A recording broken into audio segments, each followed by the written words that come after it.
Assalamu alaikum students.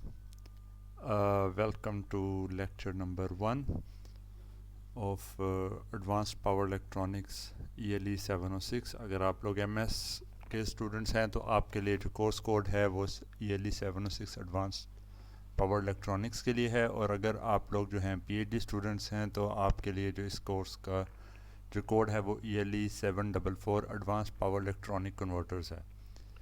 तो क्योंकि इन courses के अंदर काफ़ी ज़्यादा जो आइटम्स हैं वो आपके पास सिमिलर हैं कंटेंट की बेसिस के ऊपर, तो इसलिए जो है दोनों कोर्सेज़ को जो है वो साथ ही लेके चला जाएगा। लेकिन जो है एग्ज़ाम है वो आप पीएचडी वालों का और एमएस वालों का डिफरेंट होगा, असाइनमेंट्स भी और क्विज़ भी टेक्निकली डिफरेंट होंगे। तो और जो मटेरियल के अंदर है कि कुछ at the end of the course या किसी और मौके के ऊपर कुछ एडिशनल लेक्चर्स में एडवांस्ड कन्वर्टर्स जो हैं कुछ एडिशनल जो है पीएचडी वालों को पढ़ाए जाएंगे जो कि एमएस स्टूडेंट्स ने नहीं पढ़े होंगे, ताकि जो है वो ट्रू एसेंस के अंदर जो ये सेपरेशन है एमएस और पीएचडी कोर्सेज़ के अंदर वो फॉलो थ्रू हो सके। तो अभी जो लेक्चर्स, जैसे कि आपको पता है कोविड-19 की वजह से जो है वो ऑनलाइन ही हमें सिस्टम अडॉप्ट करना पड़ रहा है। तो उसके अंदर मैं अपने कोर्स में क्या मैकेनिज़्म फ़ॉलो करूँगा वो ये है कि तमाम जो लेक्चर्स हैं वो प्री रिकॉर्डेड फॉर्म के अंदर यूट्यूब के ऊपर जो हैं वो आपके पास अवेलेबल होंगे। तमाम जो ये लेक्चर्स की स्लाइड्स हैं और यूट्यूब रिलेटेड जो मटेरियल है उसके लिंक जो हैं वो गूगल क्लासरूम के ऊपर अपलोड कर दिए जाएंगे आप लोगों के लिए। ठीक है, तो वहाँ पर जाके जो है आप लोग इस लेक्चर को जो है मतलब दोबारा भी सुन सकते हैं अगर कोई पोर्शन इसके अंदर से मिस हो जाए, क्विज़ असाइनमेंट से रिलेटेड कहीं पे प्रॉब्लम आ रही हो और यहाँ पे उसका हल अगर बताया गया है तो आप उस तरीके से भी जो है ना वो वीडियोस को जो है ना देख सकते हैं।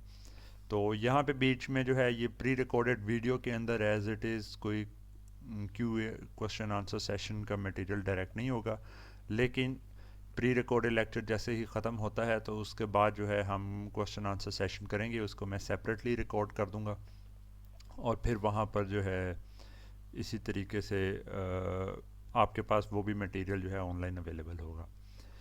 तो आज आपकी होपफुली ओरिएंटेशन हो रही है। जिस वक्त मैं ये रिकॉर्ड कर रहा हूँ उस वक्त तक मेरे पास इंफॉर्मेशन नहीं है कि ओरिएंटेशन किस तरह की रही, लेकिन होपफुली आपको जो है बेसिक्स की समझ आ गई होगी। तो अपने कोर्स से रिलेटेड कुछ आइटम्स में मैं दोबारा वो बेसिक्स आपको एक्सप्लेन कर दूंगा।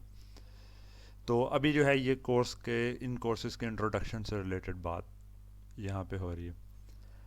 अच्छा जी, तो मेरा नाम जो है डॉक्टर अरसलान दाऊद भट्ट है। मैं असिस्टेंट प्रोफेसर हूँ department of electrical engineering and technology के अंदर जीसीएफ, और मैं साथ में जो है इंजीनियरिंग सेक्शन का हेड भी हूँ। तो आपने मुझे कांटेक्ट करना हो तो ईमेल इंफॉर्मेशन जो है वो मेरी यहाँ पे लिखी हुई है aslandaud@gcuf.edu.pk। और ऑफिस आवर्स अगर आपने मिलना है या कोई मसला या कोई चीज़ है जिसको डिस्कस करना है तो वो ट्यूसडे को 9:30 AM से 11:30 AM तक है। पहले जो है वो काफ़ी, जब भी स्टूडेंट्स को कोई इशू होता था मैं काफ़ी ज़्यादा टाइम दे पाता था, लेकिन अब वो हेड ऑफ़ इंजीनियरिंग सेक्शन की वजह से जो है हो सकता है कि मेरे पास थोड़ा लिमिटेड टाइम हो। तो कोशिश कीजिए कि कोई अगर क्वेरी है तो क्लास के साथ ही क्वेश्चन आंसर सेशन या वहाँ पे आप डिस्कस कर लें, वरना जो है कोशिश करें कि आप अपने आप को रेस्ट्रिक्ट कर सकें इन टाइमिंग्स के अंदर। ट्यूसडे को 9:30 AM टू 11:30 AM। तो ये क्योंकि आपके ऑफिस आवर्स के अंदर है तो इसकी वजह से अगर आप ये नहीं कर सकते तो आप लेक्चर्स के अंदर जो है ना मेरे साथ डिस्कस कर सकते हैं। बाकी कोई और अगर जनरली एमएस पीएचडी से रिलेटेड कुछ आपके क्वेरीज होंगी तो वो आप अपने पोस्ट ग्रेजुएट स्टडीज़ के जो कोऑर्डिनेटर हैं डॉक्टर फरहान साहब, उनको जो है आप कांटेक्ट कर सकते हैं। तो अपने बारे में मैं थोड़ा बताता चलूँ। मैंने बैचलर्स अपनी इलेक्ट्रिकल इंजीनियरिंग के अंदर ईएमई कॉलेज नस रावलपिंडी से की है। उसके बाद मास्टर्स मैंने की है पॉलीटेक्निको दी मिलानो इटली से इलेक्ट्रॉनिक्स इंजीनियरिंग के अंदर। पॉलीटेक्निको जो है अभी ये वर्ल्ड वाइड टॉप 15 के अंदर जो है इंजीनियरिंग यूनिवर्सिटीज़ के अंदर काउंट हो रही है। कभी टॉप 15 में होती है, कभी टॉप 20 के अंदर। जब मैंने ज्वाइन किया था तब मेरे ख्याल में टॉप 40 समथिंग के अंदर थी। तो लेकिन है कि मेरे होते हुए और कुछ काफ़ी जो है ये यूनिवर्सिटी ने जो है ना अपने आप को फर्दर इम्प्रूव किया है। तो एमएस के बाद मैंने वहीं से जो है फिर पीएचडी की है इलेक्ट्रॉनिक्स के अंदर, उसी यूनिवर्सिटी से। और उसके बाद मैंने 1 साल की पोस्ट डॉक किया और उसके बाद मैं यहाँ पे इस डिपार्टमेंट को मैंने ज्वाइन कर लिया। अच्छा जी, तो कोर्स से रिलेटेड लेक्चर स्लाइड्स और मटेरियल बुक जितना भी इस तरह का इस तरह की चीज़ें हैं वो सारी की सारी जो हैं आपके पास गूगल क्लासरूम के अंदर लिंक्स के थ्रू अपडेट किया जाएगा। आपके क्विज़ अगर जो होने हैं एमसीक्यू बेस्ड तो वो भी आपके जो हैं इधर ही गूगल क्लासरूम के ऊपर कंडक्ट किए जाएंगे। असाइनमेंट्स हैं उनके लिंक वहाँ पे शेयर किए जाएंगे, आपने सॉल्व करके स्कैन करके उनको भी गूगल क्लासरूम के अंदर ही अपलोड करना होगा। तो गूगल क्लासरूम को ज्वाइन करना आपके लिए काफ़ी इम्पोर्टेंट है। तो मैं ये वीडियो और ये सारा मटेरियल अपलोड करने के बाद जो है तमाम जो स्टूडेंट्स हैं उनको ऐड करूँगा गूगल क्लासरूम के अंदर। तो लेकिन है कि अगर किसी ने ज्वाइन नहीं किया और वो ये स्लाइड मटेरियल जो है उस तक पहुंचता है तो वो इस लिंक को क्लिक करके ज्वाइन कर सकता है स्टूडेंट। ठीक है। पहला लेक्चर स्लाइड जो है इसके ऊपर कोई पासवर्ड नहीं है, लेकिन जो रिमेनिंग लेक्चर स्लाइड्स हैं उनके ऊपर पासवर्ड प्रोटेक्टेड हैं वो, और उनका पासवर्ड है P0WER। ठीक है। तो नेक्स्ट जो स्लाइड्स के ऊपर आप कोशिश करेंगे तो वो डायरेक्ट अगर नहीं खुलेंगी, पासवर्ड आपसे पूछा जाएगा तो आपने यहाँ पर से इस तरह पासवर्ड जो है इंटर कर देना है। जो आपकी टेक्स्ट बुक है वो है MH Rashid power electronics circuit devices and applications. ठीक है, 4th एडिशन है। सॉफ्ट कॉपी इसकी अवेलेबल है, ये गूगल क्लासरूम पे मैंने अपलोड कर दी है। रेफरेंस मटेरियल जो है वो आपके पास और एडिशनल कुछ बुक्स हैं और इनसे रिलेटेड भी रेलेवेंट चैप्टर्स जो हैं उनको जो है मैंने अपलोड कर दिया है साथ ही इस गूगल क्लासरूम लिंक के ऊपर रेफरेंस मटेरियल के नाम से एक और पोर्शन बना के। साथ याद रहे ये MH राशिद की मेन बुक है और एक हैंड बुक भी है डिवाइसेस सर्किट्स और एप्लीकेशंस की, जो कि थोड़ी ज़्यादा ऑन हैंड्स या साइकोमोटर डोमेन की तरफ जो चली जाती है। अच्छा, तो टाइम टेबल वगैरह के हिसाब से अगर हम देखें तो लेक्चर आपका जो है हर हफ्ते में 3 घंटे का होगा। टाइमिंग इसकी जो है एडजस्ट हो चुकी है आप लोगों का, क्योंकि ऑफिस आवर्स का इशू होता है इसलिए जो है ये 4 बजे से 7 बजे तक जो है आपके पास ये इसकी टाइमिंग होगी मंडे को। ठीक है, ये वेडनेसडे वाला portion this is not correct. ठीक है, ये लेक्चर स्लाइड के अंदर मैं करेक्ट इसको कर लूँगा। तो ये हमारे पास होगा एवरी मंडे। ठीक है, तो हर मंडे को जो है ये आपके पास ये लेक्चर होना है। और टोटल जो है हमारे पास जो है कोर्स की ड्यूरेशन जो है 16 to 18 वीक्स है, और इसके अलावा मिड और फाइनल का जो वीक है वो भी है। अच्छा जी, तो अब आपके जो हैं ग्रेड्स वगैरह किस तरीके से इसमें आएंगे। तो इस कोर्स के अंदर क्योंकि ये MS और PhD लेवल के ऊपर ना मेन आपका जो टारगेट है वो होना चाहिए रिसर्च ओरिएंटेड। और ये जितने भी कोर्सेज हैं ये आपको एक तरह का प्रिपेयर करते हैं कि कुछ तो एडवांस नॉलेज आपको है कि बेसिक्स आपको पता हों। ठीक है, और दूसरा क्या है कि आपको कुछ केस स्टडीज़ और इस तरह के सिनेरियो दिए जाएं ताकि आप लोग जो है ना रिसर्च के लिहाज से जो है वेल प्रिपेयर्ड हों। तो इस कोर्स के अंदर भी मैंने इसी तरीके से जो है ना कुछ mathematical modelling of power electronic systems और जो वेव फॉर्म्स हैं आउटपुट पे इनपुट पे उनके ऊपर ना थोड़ा सा ज़्यादा फोकस होगा। ऑफ कोर्स स्टार्ट हम स्लोली करेंगे, उन चीज़ों से स्टार्ट करेंगे जो आपने पढ़ी हुई हैं, और आहिस्ता आहिस्ता जो है हम नए कॉन्सेप्ट्स तक पहुंचेंगे और तमाम कन्वर्टर्स करके कोर्स एंड हो जाएगा। तो ओवरऑल जो है असेसमेंट बहुत ज़्यादा हैवी इसीलिए नहीं रखी गई कि आप जो है एडिशनल बर्डन इनकी वजह से ना बने। तो हमारे पास क्या होगा कि जी कोर्स के टोटल 60 मार्क्स हैं। ठीक है, इन 60 में से 12 मार्क्स आपके पास सेशनल्स के हैं और वो आपके पास डिवाइडेड होंगे 2 क्विज़ेस के अंदर। 3 मार्क्स के होंगे, एक मिड से पहले एक मिड के बाद, और 2 असाइनमेंट्स, एक मिड से पहले एक मिड के बाद। इन क्विज़ेस और असाइनमेंट्स को आपने अच्छी तरह से करना है क्योंकि ये बहुत इंपॉर्टेंट है आपके मिड टर्म के अंदर ना उससे रिलेटेड। अच्छा, तो सेशनल्स ये इस तरह असाइनमेंट क्विज़ेस पे हो गए। उसके बाद हम मिड टर्म के ऊपर पहुँचते हैं। तो ये आपके पास जो है 8 वीक्स ऑफ स्टडी के बाद नॉर्मली जो है आपके पास ये आ जाएगा। 1 आवर का एग्ज़ाम होगा जिसमें 40% ऑब्जेक्टिव टाइप और 60% सब्जेक्टिव टाइप क्वेश्चंस होंगे। तो ये अगर तो ये ऑनलाइन ही कंडक्ट किया जाता है तो फिर उस केस के अंदर ये गूगल फॉर्म्स या किसी जगह के ऊपर ये ऑब्जेक्टिव टाइप किया जाएगा और यहाँ पे आपको जो है ना पेजेस के ऊपर अपना क्वेश्चन सॉल्व करके स्कैन करके प्रॉपर्ली मार्क करके जो है वो आपको भेजने होंगे। जो लास्ट हमारे पास एंड ऑफ द कोर्स के ऊपर फाइनल एग्ज़ाम होगा जो कि 30 मार्क्स है। ये टोटल अगर देखें तो ये सेशनल और मिड टर्म मिल के 30 मार्क्स बन रहे हैं और रिमेनिंग 30 मार्क्स का आपके पास फाइनल एग्ज़ाम है। तो मतलब 50% वेटेज जो है इधर है। तो यहाँ पे आप जितने भी अच्छे तरीके से कर लें, अगर फाइनल नहीं देंगे तो वो बाय डिफ़ॉल्ट ही आपके पास जो है ना प्रॉब्लम उसमें आ जाती है। 50% पासिंग मार्क्स हैं तो 60 में से 30 लेने और 30 मार्क्स का फाइनल है। अच्छा जी, फाइनल एग्ज़ाम 2 आवर जो है वो एग्ज़ाम होगा, ठीक है। तो उसके अंदर भी 40% ऑब्जेक्टिव टाइप है और 60% सब्जेक्टिव टाइप आपके पास होना है। अच्छा जी, अब ये कोर्स के हमारे पास जो हैं ऑब्जेक्टिव्स क्या हैं। तो इस कोर्स के अंदर हमारा मकसद क्या है कि to understand in depth the need, use and limitations of power electronic devices and converters. तो हमारा मकसद ये है कि हम समझें कि क्या ज़रूरत है हमारे पास इन पावर इलेक्ट्रॉनिक डिवाइसेस और कन्वर्टर्स की, कैसे इनको यूज़ करेंगे और कहाँ पे जाके लिमिटेशन है, कहाँ पे हमें पता चलेगा कि जी ये वाला डिवाइस या कन्वर्टर ठीक है यूज़ के लिए और ये वाला कन्वर्टर ठीक नहीं है। और दूसरा हमने अप्रिशिएट करना है लिंकेज पावर इलेक्ट्रॉनिक्स का बाकी तमाम फील्ड्स ऑफ इंजीनियरिंग के साथ, ठीक है, जो कि इलेक्ट्रॉनिक से लेके renewable, smart grid, high frequency applications, ठीक है, variable frequency drive, smart grids. तो मतलब तमाम जो इस तरह के पावर से रिलेटेड भी कोर्सेज़ हैं तो वहाँ पे कहीं ना कहीं से आपके पास ये वाले डिवाइसेस जो हैं और या इनकी चॉइस, इनको चूज़ करना एक दूसरे से कंपैरिजन वो चीज़ वैल्यू करती है। तो इसलिए जो है ना ये भी आपको पता चलेगा इस कोर्स के अंदर। बाकी आपने क्या करना है, चॉइस ऑफ डिवाइसेस कि क्या क्यों एक डिवाइस जो है वो सूटेबल है दूसरी डिवाइस की निस्बत, तो और उनके आपस में जो फ़र्क है उसको जो है आप अच्छे तरीके से अंडरस्टैंड करेंगे इस कोर्स को लेने के बाद।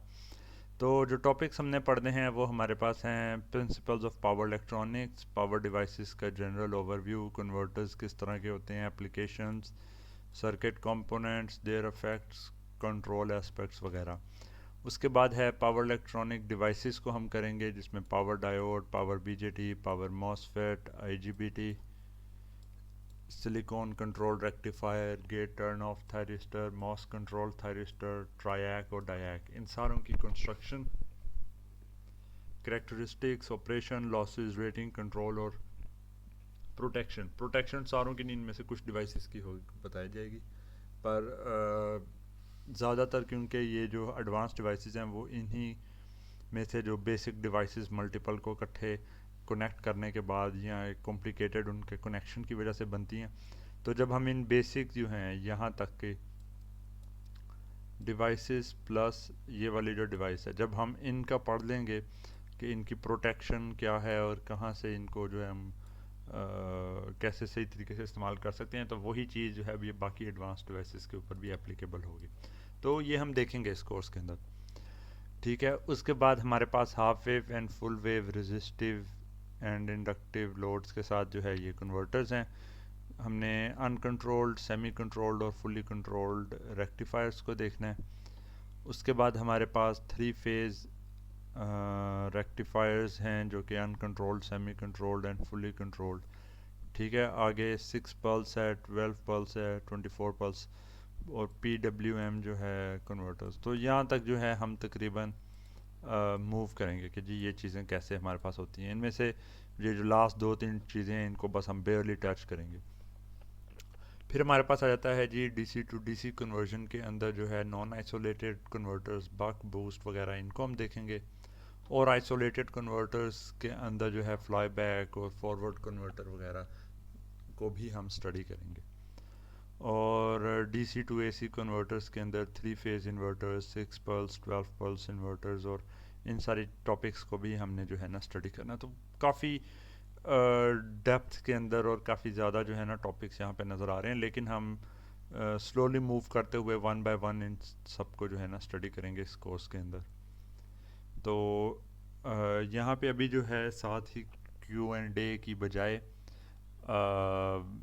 क्योंकि कोई नई चीज़ यहाँ पे नहीं एक्सप्लेन की गई लेक्चर के दौरान, हो सकता है कि मैं यहाँ पे पास करके तो आपसे पूछ लूँ कि जी कोई क्वेश्चन है तो वहीं पे आंसर कर दूँ रिकॉर्ड करके, वरना यहीं पे साथ ही आपके पास जो है आगे का पोर्शन शुरू हो जाएगा। अच्छा जी, तो यहीं पे हम जो है फिर अभी हमने थोड़ा introduction to the course and department और यहाँ का जो सिस्टम है वो हमने देख लिया था। तो उसके बाद अब हम मूव कर रहे हैं नीड फॉर पावर इलेक्ट्रॉनिक्स के ऊपर, कि जी क्यों पावर इलेक्ट्रॉनिक्स की हमें ज़रूरत है और कि क्या बैकग्राउंड है, क्या कॉन्टेक्स्ट है जिसमें हम पावर इलेक्ट्रॉनिक्स को यूज़ करते हैं। ठीक है, तो ये कोर्स का सेक्शन 1 आपके पास हो गया, इंट्रोडक्शन टू पावर इलेक्ट्रॉनिक्स। तो इसमें हम यहाँ पे देखते हैं कि जी हमारे पास तमाम तकरीबन जो इलेक्ट्रॉनिक डिवाइसेस एग्जिस्ट करती हैं, ठीक है, उन तकरीबन सब के अंदर हमें कहीं ना कहीं जो है पावर मैनेजमेंट करनी पड़ती है। तो जैसे अगर आप अपना जो लैपटॉप या जो सेल फोन्स हैं अगर उन्हीं को देखें तो बैक एंड पे आपको नज़र आएगा कि जी उसके अंदर अच्छी खासी इलेक्ट्रॉनिक्स अवेलेबल है, और उसी इलेक्ट्रॉनिक्स के अंदर हर जो कंपोनेंट्स हैं, डिफरेंट एस्पेक्ट्स जो लगे हुए हैं, वहाँ पे आपके पास जो है डिफरेंट पावर रेटिंग है, डिफरेंट वोल्टेजेस चाहिए, डिफरेंट करंट्स चाहिए, पावर की जो है आपके पास रिक्वायरमेंट है।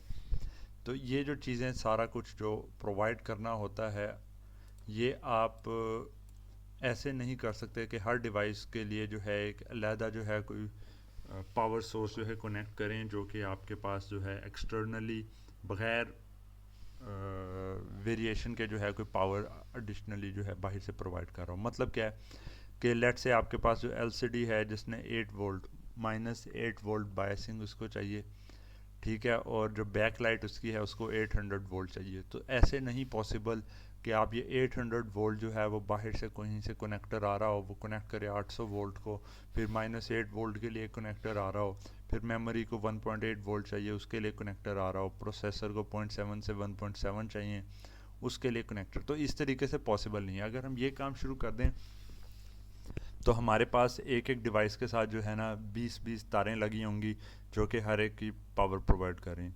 तो ये काम करना जो है फिजिबल नहीं है हमारा। आपने जैसे देखा भी होगा कि चार्जर अगर होता है तो हम उसको जो है 50 हर्ट्ज़ के ऊपर और 220 वोल्ट के ऊपर जो है ना अपना अडेप्टर जो है एसी वो कनेक्ट करते हैं, और वो क्या करता है आगे उसमें 19 वोल्ट्स तक के अंदर जो है ना वो कन्वर्ट करता है इस वोल्टेज को, 220 वोल्ट्स 50 हर्ट्ज़ को जो है ना डीसी 19 वोल्ट तक की रेंज में कन्वर्ट करता है। ठीक है, और आगे एक चार्जर उसमें सिस्टम लगा होता है जो कि ये इतनी वोल्टेज को आगे प्रोवाइड करता है सिस्टम की बैटरी के साथ। तो अब वहाँ पे क्या है कि जी अब जो बैटरी आपके पास है stored, I think it's around here if I am not mistaken, ठीक है, तो जो बैटरी है 12 to 6 उस तक उसने किया और बैटरी को चार्ज कर दिया, और फिर जो बैटरी है वो आपके पास जो है मुख्तलिफ पूरे के पूरे सिस्टम में उसने जो है बस कन्वर्टर्स बनाए होंगे, ठीक है। तो उनके साथ वो क्या करेगा कि जी कुछ एक 5 वोल्ट की बस बना दी, 3.3 वोल्ट की बस बना दी है, और कोई इसके अलावा नहीं है। तो वो एक ना बसेस के ऊपर जो है ना वो वोल्टेज अपनी भेज देगा, और उन्होंने आगे क्या करना है वहाँ पे आपके पास डिफरेंट पावर इलेक्ट्रॉनिक कन्वर्टर लगे होंगे जो कि हर स्पेसिफिक जो कंपोनेंट है, ठीक है, सिस्टम का या इलेक्ट्रॉनिक जो बीच में लगा हुआ है, वोल्टेज रेगुलेट, बैकलाइट है, मेमोरी है, प्रोसेसर है, एलसीडी बाइसिंग है, डिस्क ड्राइव है, पेरिफेरल्स हैं, उन सारों के लिए जो है वो स्पेसिफिक वोल्टेजेस उसकी रिक्वायरमेंट के हिसाब से जनरेट कर देगा, ठीक है। तो अब यहाँ पे क्या होगा कि फ़र्दर अब हमारे पास क्या है कि जी चार्जर आया, इसने चार्ज इस तरफ कर दिया, या एसी के ऊपर डायरेक्टली बस को भी ये वोल्टेज दे सकते हैं। अगर चार्जर को ख़त्म कर देंगे तो बैटरी यहाँ से पावर प्रोवाइड कर रही है। अब फर्दर क्या है कि जी अब बैटरी भी फुल्ली चार्ज है, तो लेट से 16 वोल्ट के ऊपर है, और जब डिस्चार्ज होते होते हो सकता है कि 12 वोल्ट के ऊपर अपने ना 5-10% चार्ज के ऊपर ना वहाँ पे पहुँच जाए। तो अब इस केस में क्या इशू है कि अब लेट से कोई एक हमारे पास मेमोरी है लेट से 1.8 वोल्ट के ऊपर, तो अब ये मेमोरी के ऊपर जितना भी डाटा वहाँ पे पड़ा हुआ है, रैम वगैरह आपके पास जो है, वहाँ पे ये चीज़ इम्पोर्टेंट है कि आपके पास ये 1.8 वोल्ट बिल्कुल एग्जैक्ट पहुँच रही हो। मतलब कि जी 1.800 वोल्ट्स आपके पास आ रहे हों। ठीक है, ये इतना नहीं, वैसे 1.80 काफ़ी है। तो अगर मतलब कि 1.81 होगा या 1.79 या इस तरीके से कोई वेरिएशन होगी, तो उस केस में ये पॉसिबल है कि आपके पास कोई ना कोई डाटा की करप्शन हो सके। तो अब आप चाहते हैं कि जी बेशक यहाँ पे इनपुट वोल्टेज 12 वोल्ट है, 16 वोल्ट है, जो मर्ज़ी इसके ऊपर आ रहा है, जो कि आगे बस तक पहुँच के यहाँ तक आ रहा है, आपको यहाँ पे 1.8 वोल्ट चाहिए। इसी तरह कोई और है, जैसे यहाँ पे 800 वोल्ट, बहुत ज़्यादा जो है ना वोल्टेज यहाँ पे चाहिए। तो अब ये सारा कुछ अचीव करने के लिए डिफरेंट पावर इलेक्ट्रॉनिक कंपोनेंट्स यहाँ पे लगे हैं, जो कि इंश्योर करते हैं कि जो स्पेसिफाइड टारगेट वोल्टेज, करंट और पावर रेटिंग है उसको फुलफ़िल कर सकें। ठीक है, तो ये पावर इलेक्ट्रॉनिक्स जो है उसके बगैर इस तरह की डिवाइसेस जो हैं वो आपके पास एग्जिस्ट नहीं कर सकती। ठीक है, आपको जो है हर एक के लिए एक पूरा, जब भी कोई नई चिप या कोई इलेक्ट्रॉनिक बोर्ड होगा तो उसके ऊपर पावर मैनेजमेंट का भी आपको सिस्टम देखना होता है। ठीक है, इनिशियल जो लेवल के ऊपर अगर आप प्रोटोटाइपिंग कर रहे हैं तो वहाँ पे तो पॉसिबल है कि आप मल्टीपल पावर सप्लाईज यूज़ कर लें, लेकिन जो एंड प्रोडक्ट्स जब भी आपकी बनेंगी तो वहाँ पे एक डेडिकेटेड पावर मैनेजमेंट सिस्टम आपका जो है इन प्लेस होगा। इसी तरीके से फिर इसी रोशनी में अगर हम देखते हैं कि जी पावर इलेक्ट्रॉनिक्स क्या है, तो हमारे पास power electronics deals with the use of electronics. ठीक है, इलेक्ट्रॉनिक कंपोनेंट्स यूज़ करने हैं for converting and controlling the flow of electrical energy from source to the load. ठीक है, तो जी पावर इलेक्ट्रॉनिक ने जो है जितने भी हमारे पास इलेक्ट्रिकल एनर्जी है उसको इलेक्ट्रॉनिक्स यूज़ करते वक्त जो है ना उसको कन्वर्ट करना है या उसके फ़्लो को कंट्रोल करना है सोर्स टू लोड। लेकिन यहाँ तक जो है ना ये सिर्फ पावर इलेक्ट्रॉनिक्स नहीं बनता। पावर इलेक्ट्रॉनिक्स के लिए इम्पोर्टेंट है that all of this should be done in the most efficient way, power processing.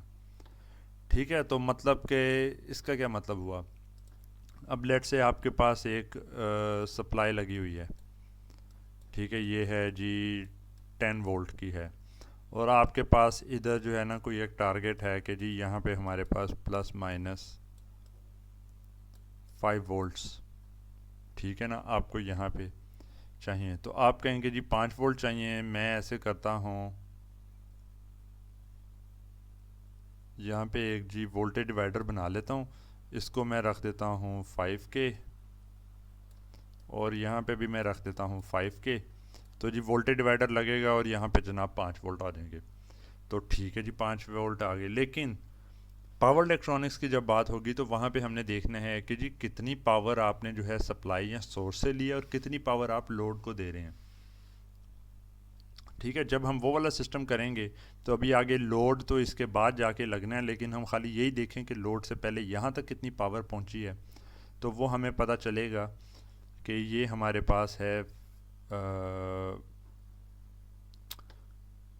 Voltage divider हमारे पास लगा था। चलें जी, वोल्टेज तो हमें पता था 5 वोल्ट है, पर इसको आगे हम मल्टीप्लाई करेंगे जो करंट हमारे पास यहाँ से फ़्लो कर रहा है, 10 वोल्ट है, 10K है, तो ये हो गया 1 मिली एम्पेयर।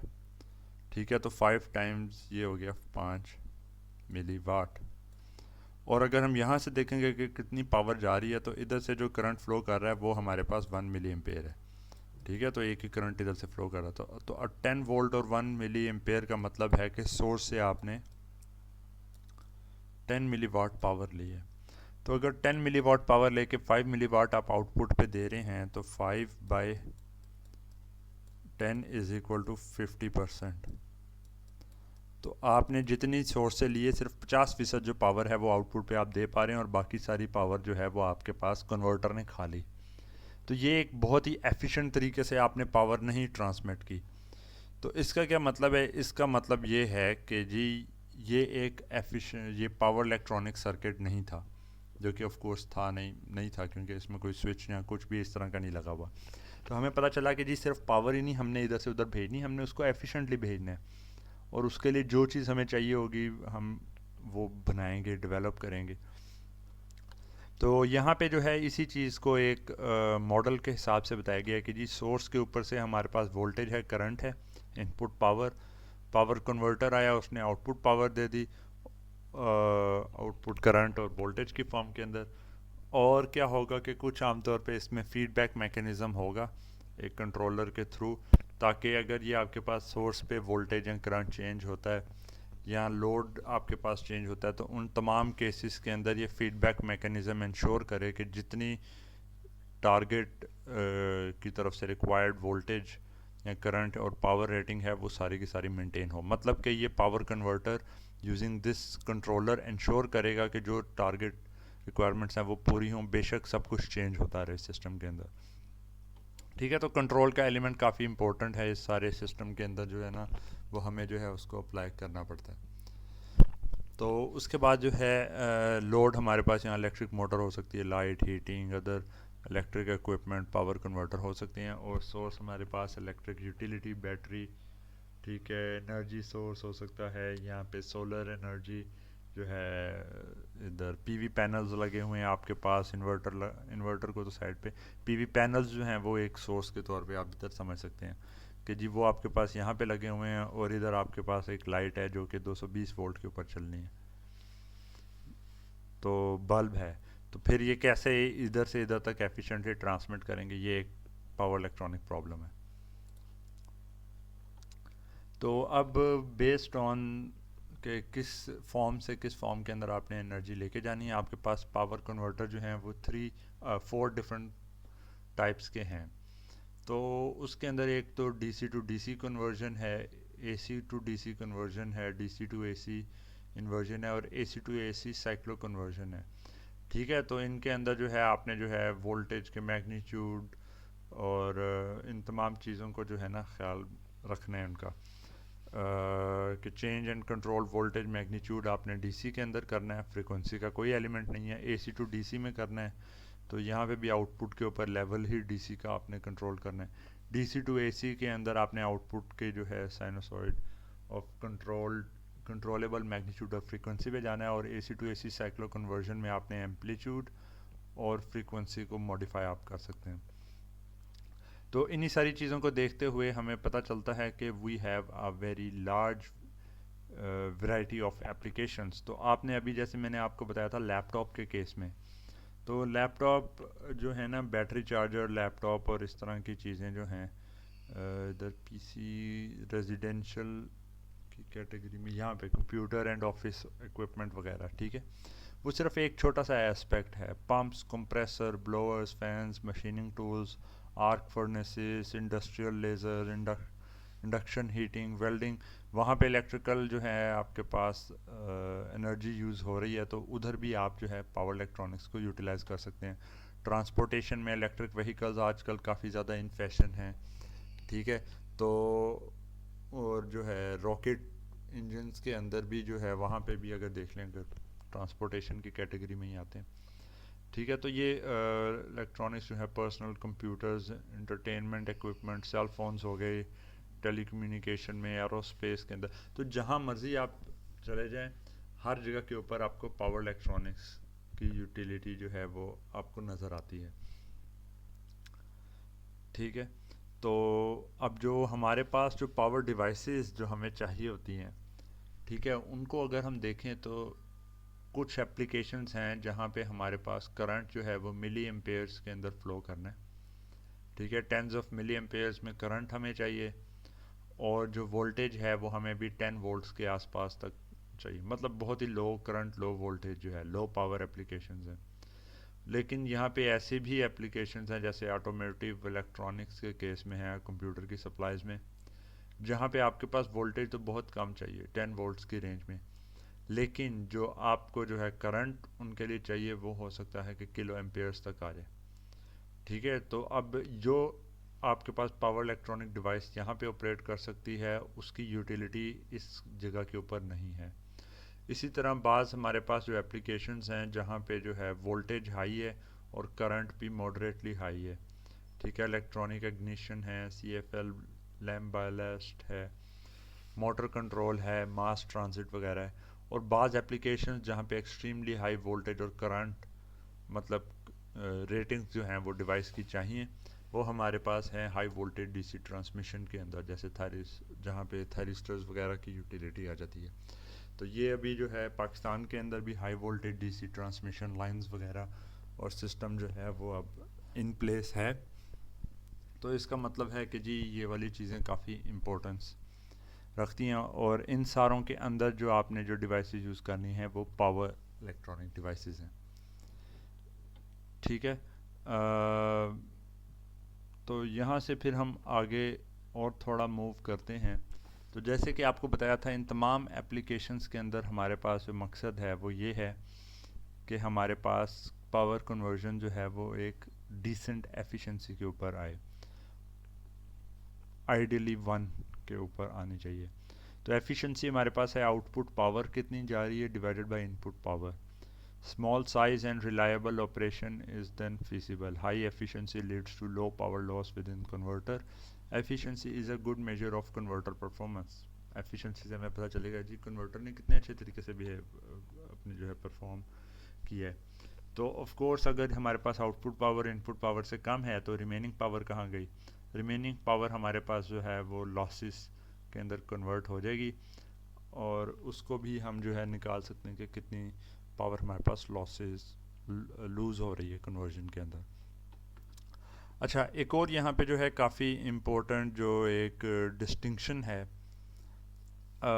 ट्रेडिशनल जो हमारे पास इलेक्ट्रॉनिक सिस्टम्स होते हैं और जो हमारे पास ये पावर इलेक्ट्रॉनिक सिस्टम्स हैं, तो हमारे पास जो मेन यहाँ पे डिफरेंसेस आ जाते हैं वो पहला तो ये है कि जी जो सिग्नल प्रोसेसिंग या जो नॉमिनली हमने जो काम करना होता है, वहाँ पे हम लोग क्या करते हैं, हमारे पास रजिस्टर्स एग्जिस्ट करते हैं, कैपेसिटर्स एग्जिस्ट करते हैं, लेकिन इलेक्ट्रॉनिक्स जो कि सिग्नल प्रोसेसिंग के लिए वहाँ पे हम मैग्नेटिक्स को यूज़ नहीं करते।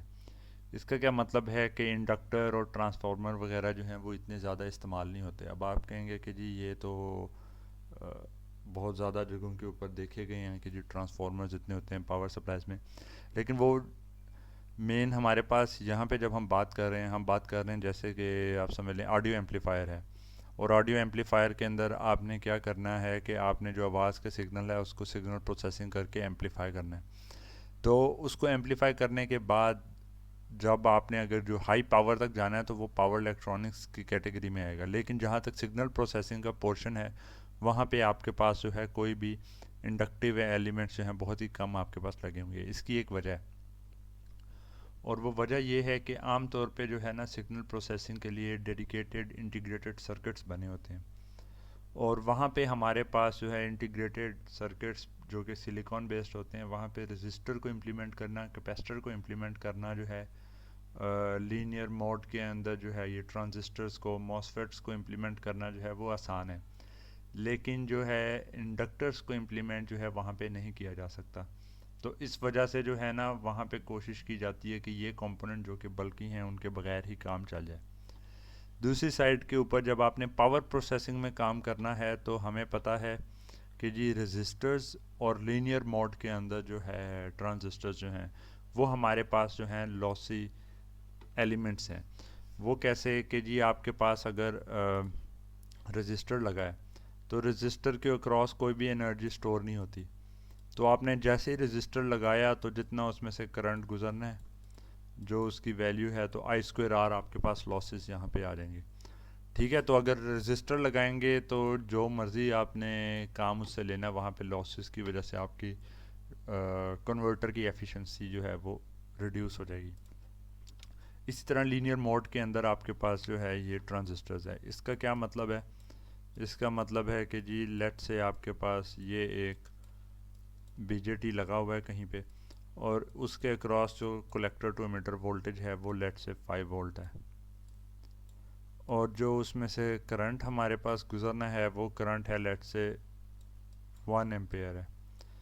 तो जब हमारे पास ट्रांजिस्टर लीनियर मोड के अंदर होंगे, ठीक है, जहाँ पे एम्पलीफिकेशन आमतौर पे हम लोग कर रहे होते हैं ताकि जो है लीनियर इनपुट और आउटपुट का लीनियर रिलेशनशिप रहे और गेन हमें मिले, जैसे कि करंट का गेन हम चाह रहे हैं कि जी इधर से जितना करंट आ रहा है उसके मुकाबले में जो ये वाला करंट है ये बीटा टाइम्स हो। तो ये वाली चीज़ जो वैलिड होती है वो आपके पास वैलिड होती है लीनियर मोड के ऊपर से, जो कि एक्टिव रीजन के अंदर जो है ना ट्रांजिस्टर के। तो एक्टिव रीजन के अंदर जो है अगर हम हैं तो एक रीजनेबली लार्ज वोल्टेज होगी और लार्ज अमाउंट ऑफ करंट होगा। तो इसकी वजह से हम देख सकते हैं कि यहाँ पे जी 5 टाइम्स 1 इज इक्वल टू 5 वाट, 5 वाट का आपके पास लॉस आ गया। तो ये जब भी लीनियर मोड में लगा होगा तो आपके पास लॉसेज आएंगे, तो आप इसको अवॉइड करेंगे। ठीक है, इसकी बजाय जो हमारे पास स्विच मोड के अंदर है तो वहाँ पे क्या होगा कि जी जैसे कि अगर बीजेटी को ही हम लेते हैं तो हमारे पास जो है स्विच, अगर हमने जो है कट ऑफ रीजन के अंदर हैं तो हमारे पास करंट ज़ीरो है। करंट ज़ीरो है, वोल्टेज हो सकता है कि जी 20 वोल्ट हो, 30 वोल्ट हो, जितनी भी है एग्जांपल के तौर पे। तो अगर बहुत ज़्यादा वोल्टेज है लेकिन करंट ज़ीरो है तो लॉसेस कितने आए, 0 वाट। दूसरे केस में अगर आप इसको ऑन कर देते हैं या आप जो है सैचुरेशन रीजन में जाते हैं तो वहाँ पे आपके पास इसके क्रॉस क्या होगा वोल्टेज, VCE सैचुरेशन, जो कि बहुत कम है, 0.2 वोल्ट है, और करंट लेट से 1 एम्पेयर तक या उतना गुजरा है उसी रेंज में रहते हुए। तो इस केस में क्या होगा, लॉसेस आपके पास 0.2 वाट, ओके कुछ ना कुछ आ रहे हैं लेकिन ये बहुत ही रिड्यूस्ड हैं एज़ कम्पेयर टू जितने लीनियर मोड में आ रहे थे। तो यही वजह है कि हम जो है इन जो है लीनियर मोड के अंदर नहीं यूज़ करना चाहते पावर प्रोसेसिंग के अंदर, और जो भी हमने सिलिकॉन बेस्ड डिवाइसेस यूज़ करनी है या ट्रांजिस्टर्स सेमीकंडक्टर डिवाइसेस, उनको स्विच मोड के अंदर करना है कि या तो वो ऑन हो या ऑफ हो, बीच में साइमल्टेनियसली हाई वोल्टेज करंट उनके क्रॉस ना आए। ठीक है, तो ये हमारी जो है ना जनरल डिज़ाइन कंस्ट्रेंट्स हैं पावर इलेक्ट्रॉनिक्स में। ठीक है, जैसे आपने वो रजिस्टर्स के थ्रू अभी मैंने एक एग्जांपल दी थी कि वोल्टेज डिवाइडर बना के हमने आउटपुट ले ली, तो वो काम हम नहीं कर सकते, वो फॉरबिडन है पावर इलेक्ट्रॉनिक्स के अंदर। तो इसी चीज़ की एक एग्जांपल जो है ना वो हम यहाँ पे हमें नज़र आ रही है। ठीक है, कि हमारे पास ये एक ना लीनियर वोल्टेज रेगुलेटर है जहाँ पे जो बीजेटी है वो हमारे पास लीनियर मोड के अंदर है। तो इधर टारगेट क्या है कि जी हमारे पास 12 वोल्ट इनपुट है और आउटपुट के ऊपर हमारे पास जो है ना हमें 5 वोल्ट्स चाहिए। ठीक है, 1 ओहम के रजिस्टर के क्रॉस। तो 5 एम्पेयर है, ये इस तरीके से पावर हमें पता चल गया जी, आउटपुट हमें 25 वाट चाहिए। तो अगर यहाँ पे 5 वोल्ट्स इन पॉइंट्स के दरमियान में हमें चाहिए और यहाँ पर से हमारे पास 12 वोल्ट है, लेट्स कंसिडर दिस ग्राउंड। तो हमें पता चला कि जी यहाँ पे 12 है, यहाँ पे 5 है, तो इसके क्रॉस कितने आए, प्लस माइनस 7 वोल्ट। ये बग़ैर इसको एक्चुअल सॉल्व किए जो है मैं ये कैलकुलेशन कर रहा हूँ। ठीक है, वो हम आगे इनको देखेंगे कैसे ये चीज़ें काम करनी है। तो हमारे पास जी 7 वोल्ट आ गए। बाकी जो करंट इधर से फ़्लो कर रहा था, ठीक है, वो कितना करंट है, 5 एम्पेयर। तो ये 5 एम्पेयर ही हमारे पास तकरीबन जो है वो फिर यहाँ से भी फ़्लो करेगा। ठीक है, क्योंकि जितनी पावर वो करंट इधर से ले रहा है उसी को इसने पूरे रास्ते के अंदर जो है ना फ़्लो करवाना है। यहाँ से जो है बहुत कम करंट इस डायरेक्शन से जो है ना मूव कर रहा होता है, इज़ अप्रोक्सीमेटली इक्वल टू 0 हम कह देते हैं।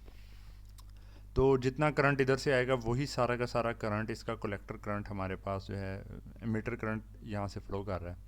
तो अगर ये 5 एम्पेयर है, ये 12 वोल्ट है, तो हम पावर अगर देखें इधर से कितनी ये इन कर रहा है तो वो 12 टाइम्स 5 60 वाट की पावर ये प्रोवाइड कर रहा है, और लोड की साइड के ऊपर हमारे पास सिर्फ और सिर्फ 25 वाट आ रहा है। तो लीनियर मोड में जब यूज़ कर रहे हैं, रिमेनिंग हमारे पास जो 35 वाट है वो सारे के सारे लॉसेस में आ रहे हैं। इसी को अगर हम देखें कि हमारे पास फिर जी एफिशिएंसी कितनी है सिस्टम की, तो वो 25/60 40%। ठीक है, मतलब कि लीनियर मोड के अंदर आपने बनाया है तो आपके पास लॉसेस तकरीबन 40% जो है ना आपके पास आ रहे हैं। तो यही वजह है कि हम ट्रांजिस्टर को जो है वो एक्टिव रीजन के अंदर या लीनियर मोड में नहीं डिवाइसेस को यूज़ करते।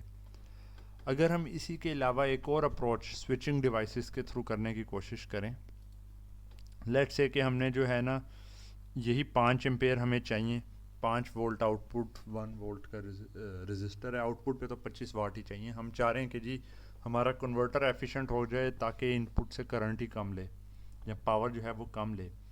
तो उसके लिए हम क्या करते हैं कि हम एक ना यहाँ पे single pole double throw switch लगा लेते हैं कि वो जो है ना सिंगल एक ये पोल है उसको कभी इधर थ्रो कर दिया कभी इधर, दो जगहों के ऊपर थ्रो करके आप जो है ना डिफरेंट वोल्टेजेस यहाँ पे ले सकते हैं। हमें नहीं पता इस पॉइंट से आगे क्या लगा है, ठीक है, हम खाली इस पॉइंट पे चेक करना चाह रहे हैं कि क्या होगा। तो जब हम इस चीज़ को देखते हैं तो हमें पता चलता है कि जी अगर हम इसको ऊपर करेंगे तो हमारे पास स्विचिंग के पॉइंट के ऊपर क्या वोल्टेज आएगी, ऊपर कनेक्टेड है वी इनपुट, सीधी इधर आ गई वोल्टेज, ठीक है। और जब हम इसको नीचे को कनेक्ट करेंगे तो ये ग्राउंड के साथ है, इसको हम इधर कर देते हैं तो ये हमारे पास 0 वोल्ट आ जाएगी।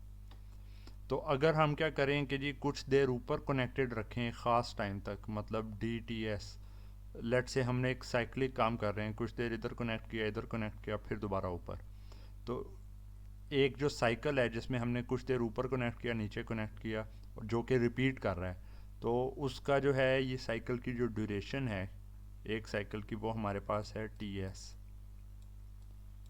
ठीक है। हमारे पास जो है वो स्विचिंग टाइम टोटल एक हो गया, ठीक है, कि कितनी देर के बाद जो है ना हमारे पास जो है वो पीरियड रिपीट हो रहा है। तो और उसमें से हमने जो है कुछ टाइम जो कि DTS है, ठीक है, D एक नंबर है जो कि हमारे पास 10 से 1 के बीच में है, ठीक है।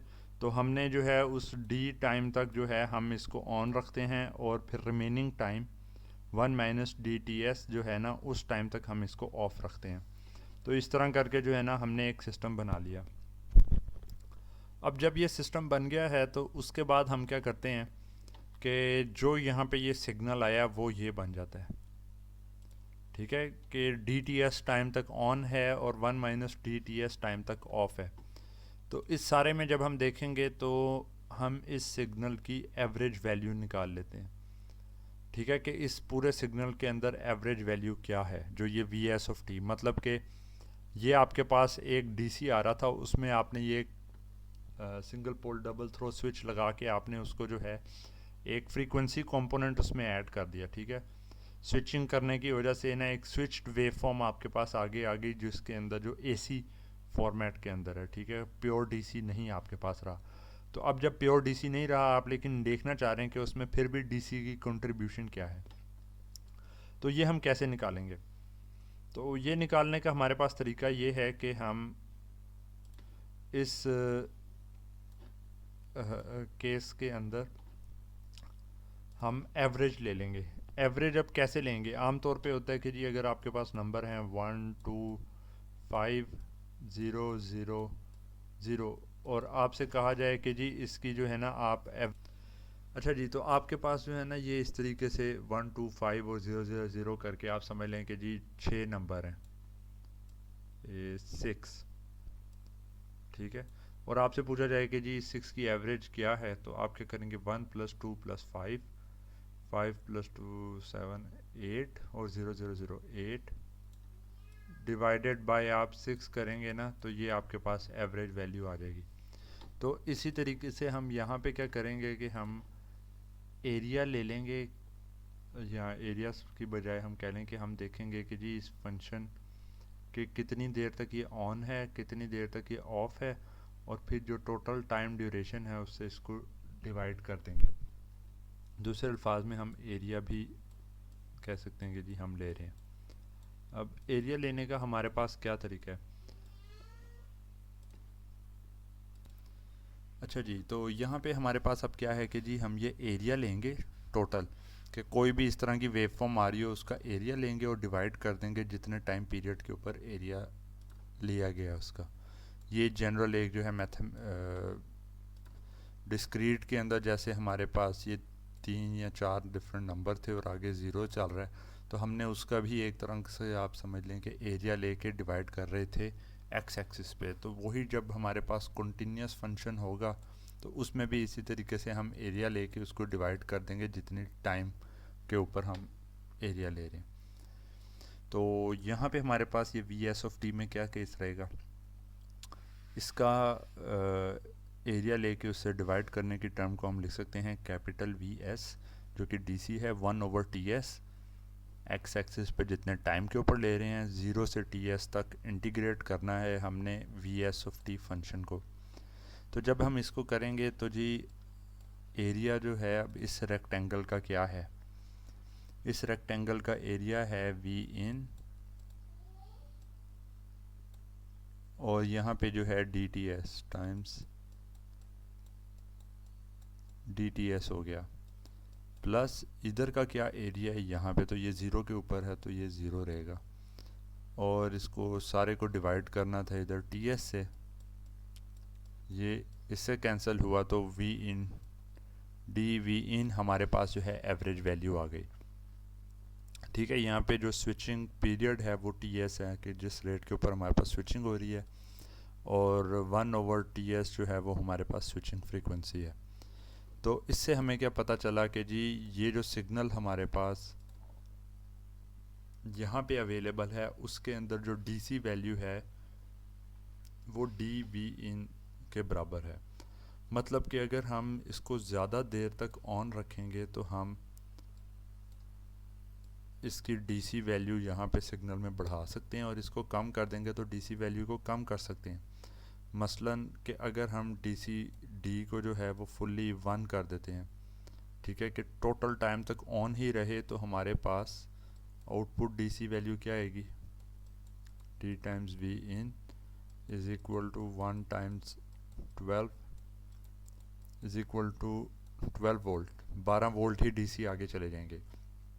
अगर हम डी की वैल्यू ज़ीरो कर दें कि ये हमेशा जो है स्विच नीचे कनेक्टेड रहे, तो हमारे पास आएगा 0 times 12 is equal to 0 volt, output के ऊपर 0 वोल्ट आ रहे होंगे। तो इसी हिसाब से अगर हमने आउटपुट पे 5 वोल्ट लेने हैं, ठीक है, और इनपुट के ऊपर हैं 12 वोल्ट, बल्कि इसी रिलेशन में डीसी वैल्यू हमारे पास 5 वोल्ट चाहिए, is equal to duty cycle times 12 volt जो इनपुट पे है। तो यहाँ से हमें पता चलता है कि जी हमारा ड्यूटी साइकिल होना चाहिए 5/12। मतलब कि अगर हमने इस टोटल ड्यूरेशन के अंदर से 5/12 5/12 ऑफ द टाइम पीरियड जो है उतनी देर तक हम ऑन रखेंगे, तो हमारे पास जो डीसी वैल्यू यहाँ पे है वो तकरीबन 5 वोल्ट होगी। तो फिर हम उसी 5 वोल्ट की वजह से, मतलब हमने ये 5 वोल्ट के लिए एक सिस्टम जो है वो अचीव कर लिया। पर अब इशू क्या है कि जी ये 5 वोल्ट तो आ गई, ठीक है, और आप कह रहे हैं जी डीसी 5 वोल्ट है, सही बात है, लेकिन दूसरी जो चीज़ एक देखने वाली है वो ये है कि जी यहाँ पे ये शेप तो डीसी वाली नहीं है। हमने तो इधर कहा था कि जी हमें 5 वोल्ट डीसी चाहिए, ये क्या अजीब सी शेप आ गई, इस शेप को तो नहीं कोई यूज़ कर सकता। तो इसका क्या हल है कि हम आगे एक लो पास फ़िल्टर लगा देंगे। वो लो पास फ़िल्टर क्या करेगा कि जो आपके पास यहाँ पे इस तरह की शेप के अंदर हारमोनिक्स हैं, वो उन तमाम हारमोनिक्स को जो है रिमूव करके, ठीक है, फ़िल्टर आउट करके एसी कंपोनेंट को यहाँ से इधर को ग्राउंड की तरफ को फोर्स कर देगा। ठीक है, यहाँ बेसिकली क्या करेगा, एनर्जी इसमें कभी स्टोर होगी कभी अगले एलिमेंट में, तो ये आपस में शेयर करते रहेंगे एनर्जी को। इधर से जो है मतलब कि लॉसेस के अंदर नहीं आएंगे, रजिस्टर इधर कोई नहीं लगा तो कोई आपके पास लॉस नहीं आएगा, एनर्जी इधर स्टोर होगी फिर इधर स्टोर होगी, आपस में शेयर करते रहेंगे, लेकिन जो आउटपुट है वो आपके पास 5 वोल्ट डीसी आ जाएगी। ठीक है, तो दूसरे अल्फाज में यहाँ पे ये जो आपके पास आ रहा था इसको थोड़े से कोई मूवमेंट इस तरह से होगा रिपल टाइप, लेकिन आपने इसको जो है फ़िल्टर करने के बाद तकरीबन डीसी के अंदर कन्वर्ट कर दिया, और वो आप यहाँ पे आउटपुट पे प्रोवाइड कर देंगे। अब इस केस में जब हम देखेंगे तो हमारे पास अगर ये वाला जो कंपोनेंट है इसमें कोई लॉसेस नहीं है, ये इंडक्टर और कैपेसिटर में कोई लॉसेस नहीं है, ठीक है, तो उस केस में आपके पास अगर 25 वाट इधर कंज्यूम हुआ है तो यहाँ से भी सिर्फ और सिर्फ 25 वाट ही आपने लिए, तो एफिशिएंसी आपके पास अप्रोक्सीमेटली इक्वल टू 100% हो गई। ठीक है, जो कि आप दूसरे जो है केसेस के अंदर नहीं अचीव कर पा रहे थे। तो इधर से हमें पता चला कि जी पावर इलेक्ट्रॉनिक्स के अंदर इस तरह के सिस्टम्स हम बना सकते हैं कि जो कि हमारे पास जो है 100% एफिशिएंसी के करीब, या चलो 90% या वहाँ तक पहुँच सकें। आइडियली ऑफ कोर्स जो है हमारे पास ऐसे इंडक्टर कैपेसिटर नहीं होंगे जिनके अंदर कोई भी लॉसेस ना हो, तो थोड़ी बहुत एनर्जी आपके पास लूज़ होगी। इसी तरह ये स्विचेस का केस है। तो अब जब हमने ये स्टडी करना है आगे पावर इलेक्ट्रॉनिक्स, तो हमारे दो तरह के अब मकासद हैं। पहला हमारा टारगेट होगा कि जी इस तरह के हम स्विचिंग डिवाइसेस देखें जो कि इस तरह की स्विचिंग अच्छे तरीके से कर सकें। अब यहाँ पे तो डीसी टू डीसी हम कन्वर्ट कर रहे थे, पर हो सकता है डीसी टू एसी हो, एसी टू डीसी हो। तो और भी कौन कौन से ऐसे डिवाइसेस हैं या बिल्डिंग ब्लॉक्स हैं जिनको इस्तेमाल करके हम जो है पावर कन्वर्टर्स बना सकते हैं। दूसरी जो हमारे पास चीज़ है वो ये है कि जो कन्वर्टर इट्सल्फ है वो कितना एफिशिएंट है। ठीक है, और जो इसमें चीज़ें लगी हुई हैं और कैसे कन्वर्शन कर रहा है, किस तरीके से उसके कोई ड्रॉबैक्स हैं, आउटपुट की क्या क्वालिटी है, इनपुट की के ऊपर कहीं बर्डनिंग तो नहीं कर रहा। तो उन चीज़ों को हमने देखना है। तो वहाँ पे हम मुख्तलिफ जो है कन्वर्टर्स की ऑप्शंस देखेंगे। ठीक है, और जो डिमांड है इनपुट की उसकी वजह से हो सकता है कि कन्वर्टर्स डिफरेंट आपको यूज़ करने पड़े पावर रेटिंग के ऊपर। तो ये सारी चीज़ों को और कॉन्स्ट्रेंट्स, कौन सी चीज़ कहाँ पे इस्तेमाल करनी है, कहाँ पे नहीं इस्तेमाल करनी, तो ये सारा कुछ जो है ना ये हम इस कोर्स के अंदर पढ़ेंगे। तो ये जो एक स्पेसिफ़िक आपको यहाँ पे ये बना के दिखाया था, ये एक डीसी टू डीसी कन्वर्टर है जिसको बक कन्वर्टर कहते हैं। ठीक है, तो ये आप जो है ना ये आगे जाके मिड के बाद जाके ना ये वाला एक कन्वर्टर भी आप पढ़ेंगे, बक कन्वर्टर। तो यहाँ पे ये खाली बताने का मकसद ये था कि जी लीनियरिटी के साथ जो है ना डिवाइसेस आप अगर यूज़ कर रहे हैं तो आपके पास मसला आता है, लेकिन इस तरह की अगर आपके पास एक लीनियर मोड की बजाय जो है स्विच मोड के अंदर कोई डिवाइसेस होंगी तो वहाँ पे आप हाई एफिशिएंसी अचीव कर सकते हैं। अब इधर फर्दर हमारे पास क्या एक चीज़ है कि जी जो हमारे पास स्विच लगे होंगे, पावर लॉस जो हैं जिनकी वजह से क्रिएट होगा वो ये हैं कि हम आइडियली कंसिडर कर रहे हैं कि जी हमारे पास अगर आइडियल एक स्विच लगा हुआ है तो जब हम उसको क्लोज करेंगे इधर तो उसके अक्रॉस जो वोल्टेज है वो 0 वोल्ट आएगा। जब हम उसको ओपन करेंगे जैसे कि यहाँ पे दिखाया जा रहा है तो उस वक़्त उसमें से करंट 0 एम्पेयर गुजरेगा। और इन दोनों केसेस में अगर हम देखेंगे तो करंट टाइम्स वोल्टेज, अगर वोल्टेज 0 है, करंट बेशक फ़्लो कर रहा है तो 0 पावर लॉस हो गया। अगर ओपन किया हुआ है हमारे पास जो है करंट 0 है और वोल्टेज कोई ना कोई फ़्लो कर रही है तो उस केस में भी जो है 0 हमारे पास जो है पावर लॉस हो गया दोनों केसेस में। तो आइडियल हमारे पास जो एक कोई स्विच है वो हमारे पास 0 पावर को कंज्यूम कर रहा है। एडिशनली हमारे पास क्या होगा कि जी जो स्विच करना है लेट्स से इस स्टेट से जो कि हमारे पास ओपन है, इस स्टेट में जहाँ पे हमारे पास क्लोज हो वो इंस्टेंटेनियसली स्विचिंग टाइम तकरीबन 0 के बराबर हो, बहुत तेज़ी से स्विच करे। ऑन के केस में जो है पावर, स्विच ऑन के केस में वोल्टेज उसके क्रॉस 0 है, स्विच ऑफ के केस में उसके क्रॉस करंट 0 है। जो हमारे पास इंडक्टर लगा है उसकी जो है पैरासिटिक रेजिस्टेंस जो है वो 0 है। कैपेसिटर के अक्रॉस भी कोई जो है हमारे पास पैरासिटिक जो है रेजिस्टेंस नहीं है, तो उस केस में हमारे पास सिस्टम की एफिशिएंसी जो है वो 100% के बराबर होगी। ठीक है, ये वाला एस्पेक्ट मैं इधर नहीं बताऊंगा, ये आगे हम इसको डिस्कस कर लेंगे।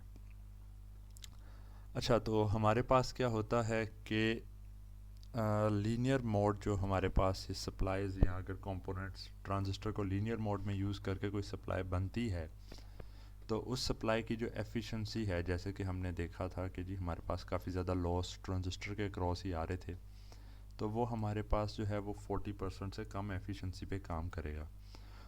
और क्योंकि हमारे पास जो है ये बाकी रिमेनिंग एनर्जी हीट के अंदर लॉसेस में कन्वर्ट हो रही है, तो जो डिवाइसेस हैं वो आपको बड़े साइज़ की लगानी पड़ेंगी, मेटेलिक कंपोनेंट ज़्यादा होगा, हीट से बड़े लगाने पड़ेंगे, ताकि जो है आपके पास जो है एनर्जी इधर से डिसिपेट होती रहे और एक जगह पे इकट्ठी होकर किसी डिवाइस को डैमेज ना कर दे। तो उसकी वजह से ये बड़े कंपोनेंट्स लगाने की वजह से आपके पास जो है ना अगर आप देखेंगे जी कितना वॉल्यूम आपको यूज़ करना पड़ रहा है एक ख़ास अमाउंट ऑफ पावर जनरेट के लिए करने के लिए, तो वो आप देखेंगे कि जी यहाँ पे जो मैक्सिमम डेंसिटी है वो 2 वाट पर इंच क्यूब के हिसाब से आपके पास आ रही है कि जी अगर 2 वाट के लिए सिस्टम बनाना है तो हमारे पास जो है 1 इंच क्यूब जो है वो यूज़ होगा, और अगर 10 वाट का बनाना है तो वो आपके पास 5 इंच क्यूब एरिया आपको चाहिए। तो इसी तरह के जो है ये लीनियर मोड में आप मतलब बना सकते हैं, लेकिन ये आपके पास उस केस में लॉसेस आएंगे और एफिशिएंसी रिड्यूस्ड होगी। तो यहाँ पे एक ये जो है लीनियर मोड पावर सप्लाई बनी हुई है जिसमें सीरीज़ ट्रांजिस्टर जो है और एडजस्टेबल रजिस्टर, एक सीरीज़ ट्रांजिस्टर को एडजस्टेबल रजिस्टर के तौर पे यूज़ किया गया है। इसकी एफिशिएंसी लो है और ये हैवी और बल्की कंपोनेंट है। उसकी बजाय अगर आप जो है स्विच मोड पावर सप्लाई उसमें मॉसफेट यूज़ करते हैं इसी तरीके से जैसे यहाँ पे बताया गया है, ठीक है, तो वहाँ पे आपके पास क्या होगा कि जी एक तो आपके पास एफिशिएंसी बहुत हाई होगी। फॉर एग्जांपल यहाँ पे ये एक जो बनाया गया दिखाया गया इसके अंदर 95% से ज़्यादा आपके पास जो है ना एफिशिएंसी है, और दूसरा ये है कि क्योंकि एनर्जी लॉसेस बहुत कम हैं तो वो कम होने की वजह से आपके पास जो है कंपोनेंट्स के साइज़ भी छोटे आपने यूज़ किए हैं, और इधर जो आपके पास डेंसिटी है कि 1 इंच क्यूब के जो एरिया है वो वॉल्यूम जो है ना वो आपको 100 वाट की आउटपुट दे रहा है। तो इसके मुकाबले में 50 टाइम्स हायर आप जो है ना पावर डेंसिटी यहाँ पे ऑब्टेन कर सकते हैं ट्रांजिस्टर को एज अ स्विच यूज़ करके। हाई एफिशिएंसी है और इसमें हाई फ्रीक्वेंसी एक ट्रांसफार्मर यूज़ हुआ है। तो ये सारी चीज़ें जो है ना हम फिर आगे नेक्स्ट लेक्चर के अंदर देखेंगे। तो अभी जो है मैं लेक्चर फिनिश करता हूँ, तो आपने जो क्वेश्चंस वगैरह कोई पूछने हो ना तो वो आप पूछ सकते हैं।